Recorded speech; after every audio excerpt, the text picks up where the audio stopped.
from the hospital to mothers at home. People don't really listen to what you guys tell them in the hospital, and then when they get home, one of my previous jobs used to tackle just dealing with breastfeeding care after the hospital, which was really rewarding.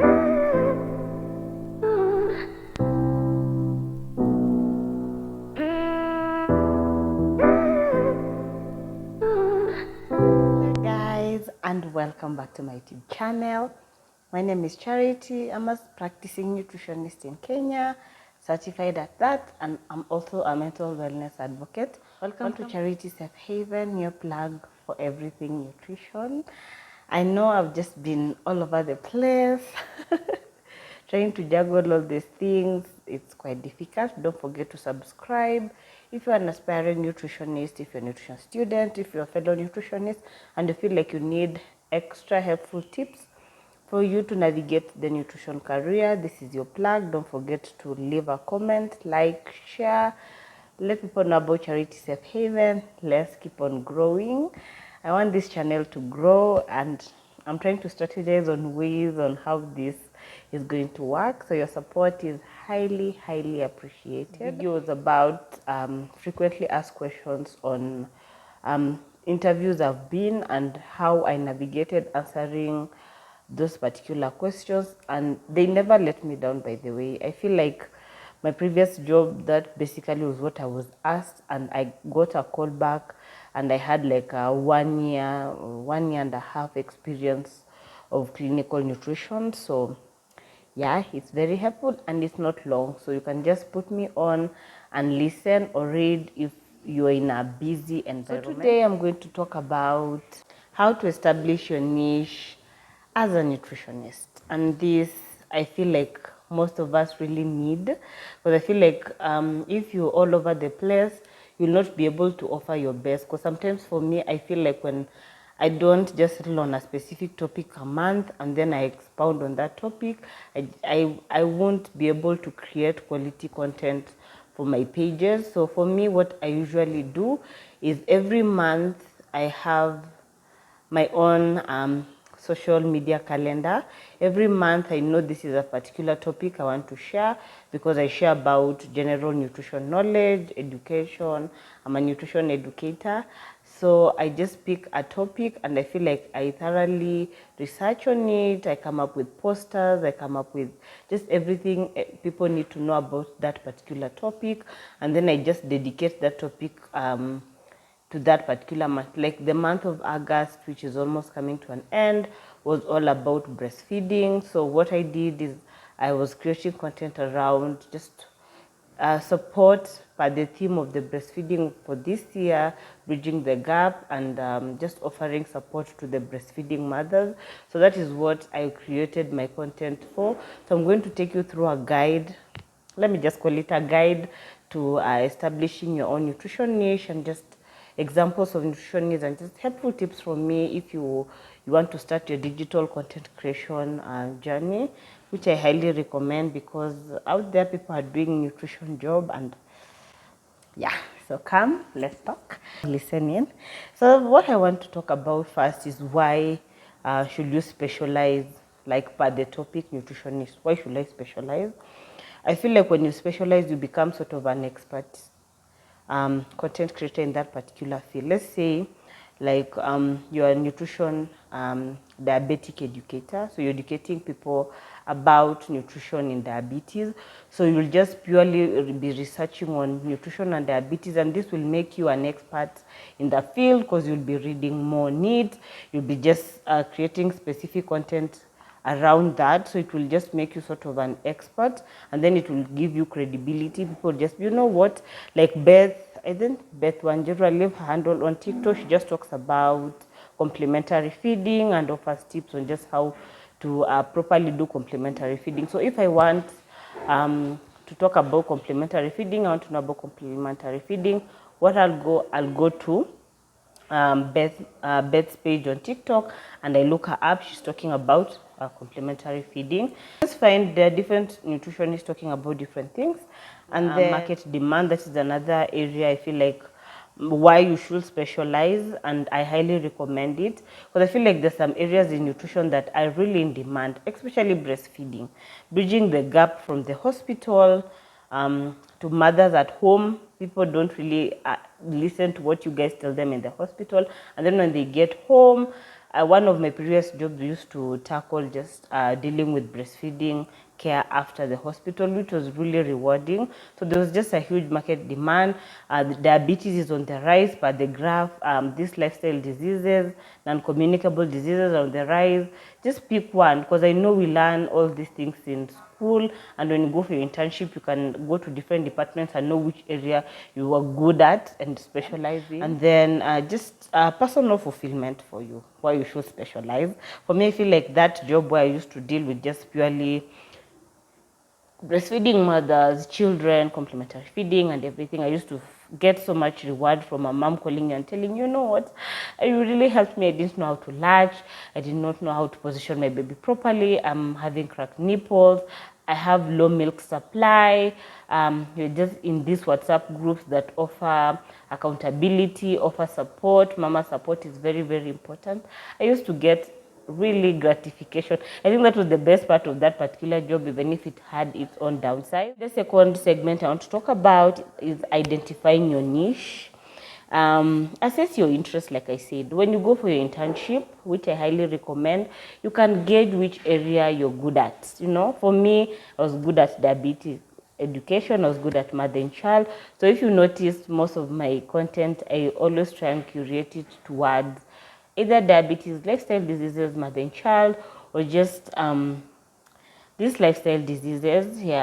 I'm not versatile with sports, but there's a niche there.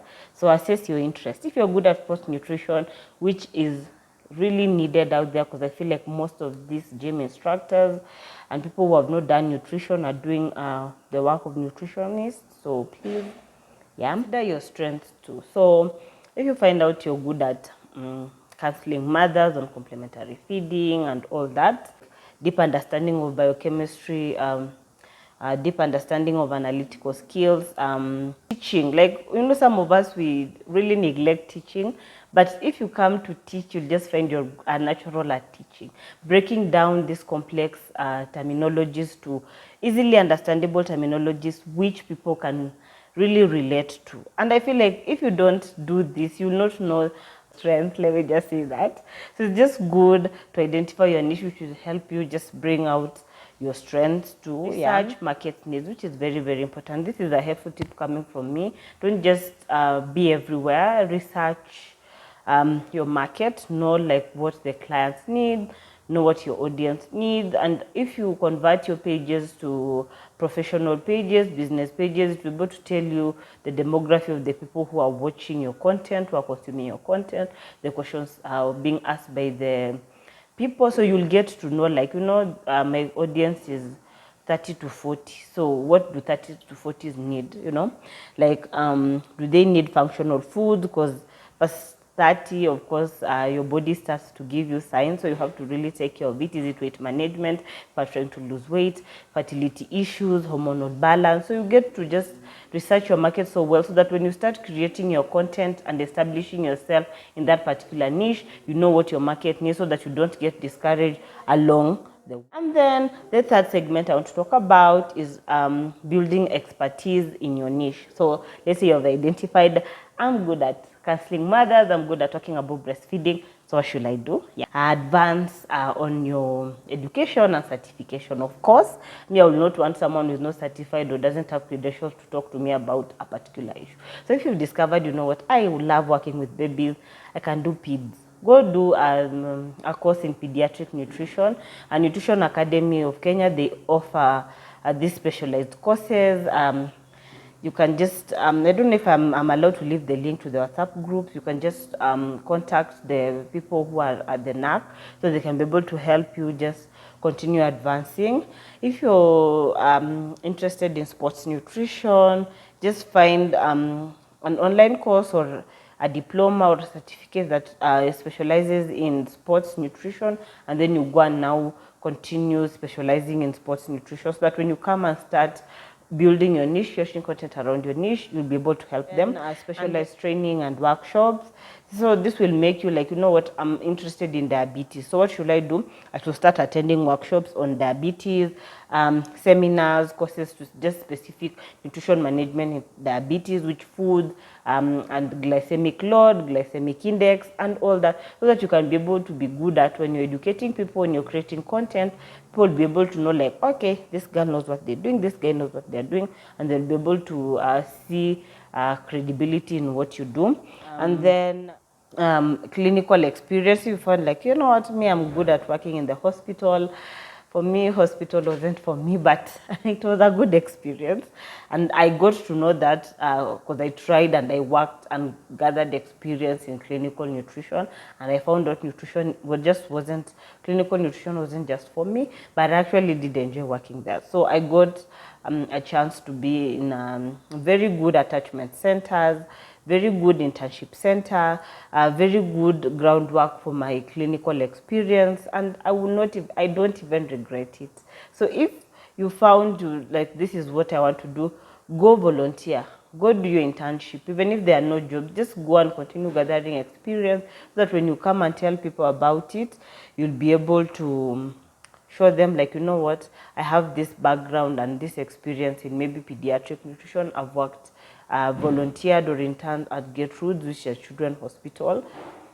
Of course, when you tell me something, I'll be like, you know what, she knows what she's doing because she went to Gertrude, she has experience, and Gertrude is one of the best children's hospital in Kenya. So it's just good to continue building your expertise in your niche. If it's diabetes, you can attach yourself in a diabetic clinic, outpatient, mostly, where they offer just purely services to diabetic people. So you'll get to interact with the diabetic patient, get to just know their psychology, get to know their field, get to just work with them and understand their point of view. If I'm counseling this patient, this is the amount of food you're supposed to eat. Why are they not following? You get to create rapport. You get to just build a whole community of people living with diabetes, just same as any condition or any area of nutrition you're good at. If it's community nutrition, you want to go to the community, you can attach yourself to these NGOs or centers that offer community nutrition, and then you can get to just go to the community and offer your services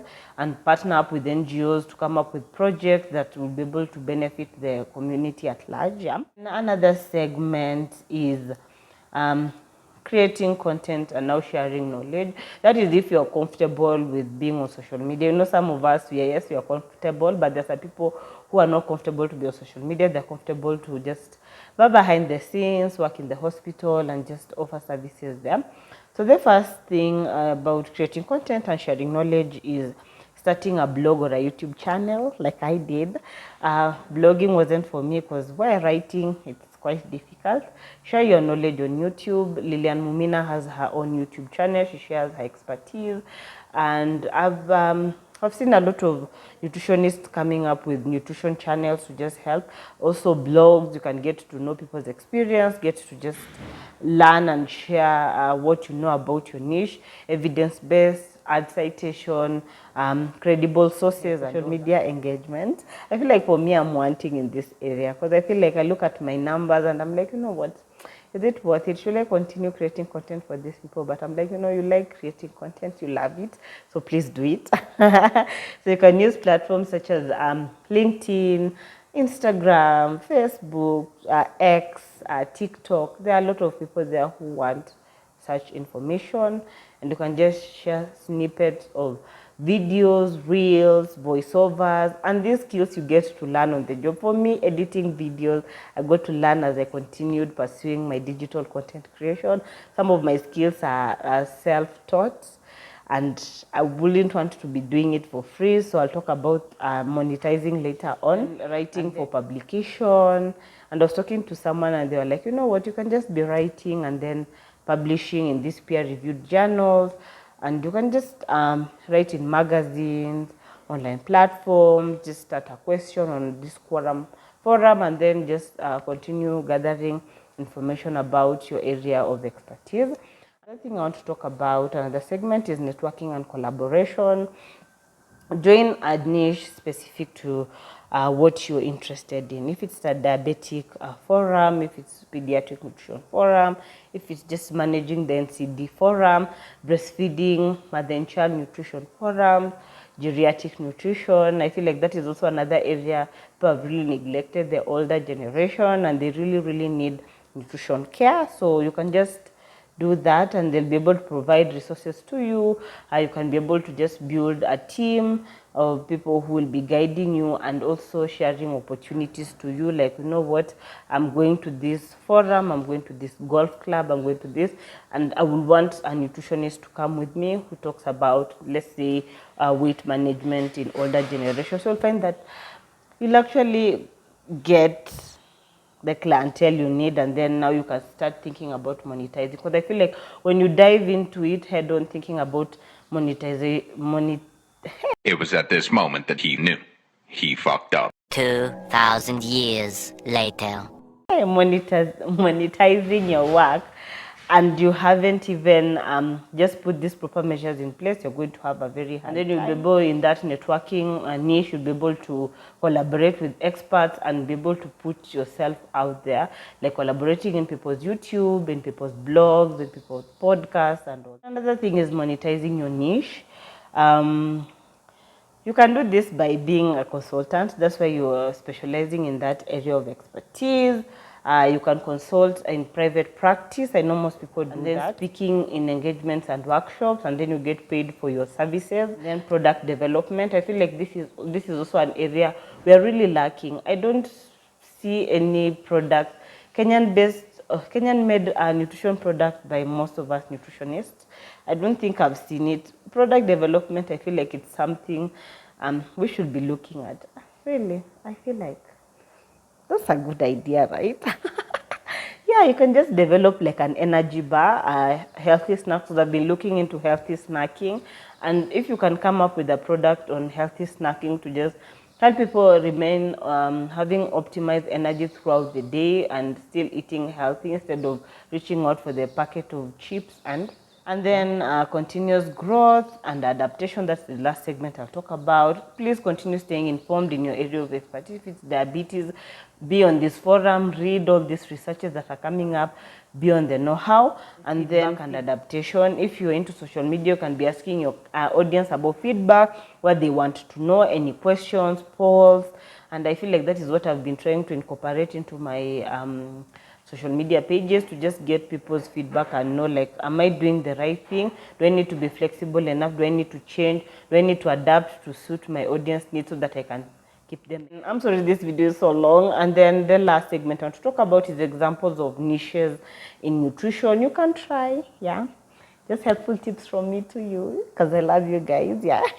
The first one is sports nutrition, and I feel like I always start with sports nutrition because I feel like sports nutrition, it's an area that is really neglected by us nutritionists. I know past a certain age you cannot do something you're not comfortable in, but I feel like this is an area where you can start by helping athletes optimize their performance, recovery, and overall health for athletes and people who are working out, people going to the gym and all that. Pediatric nutrition is another niche, specializing in just needs of infants, breastfeeding, complementary feeding until 5 years or more, adolescent and all that. And then weight management, this is a really big niche. I feel like we get drowned in it, but you can be helping clients maintain healthy weight, lose, tone, and all that. And then geriatric nutrition, like I had mentioned. Geriatric nutrition, I don't think I've seen anyone talking about nutrition in old age in these social media platforms.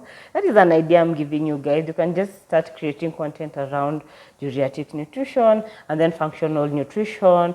And this is using food and lifestyle in a holistic approach to help prevent most of these lifestyle diseases. Yeah, working closely with other medical practitioners, and I've seen a lot of medical practitioners on social media coming up and talking about just healthy eating and overall. You can partner with them. Like, it's not a must you dismiss everything they say, because they know it's a branch they study in their own course. So you can just collaborate with them and just see what you can do. And then the last one is plant-based nutrition for the vegans, especially people on Mediterranean diet, people who have this condition that prevents them from just, vegans, not the fad trendy type of vegans, like those people who really genuinely are vegans, and you can just dive into helping them optimize their nutrition through plant-based foods. That's all I had for you today. Thank you so much for joining me. I had missed talking because the last video was a voiceover, so I said this video I want to talk about something that is very important. So I hope this video will be able to help you. Don't forget to subscribe to my YouTube channel. Let's get to 100 subscribers, yeah. And then follow me on all my social media platforms at Charity Safe Haven, where I share nutrition and nutrition related information. Ask me any question in the comment section. Leave your comments about what niche are you in as a nutritionist, what are you doing, and all that jazz. So until next time, I've been yours. Bye.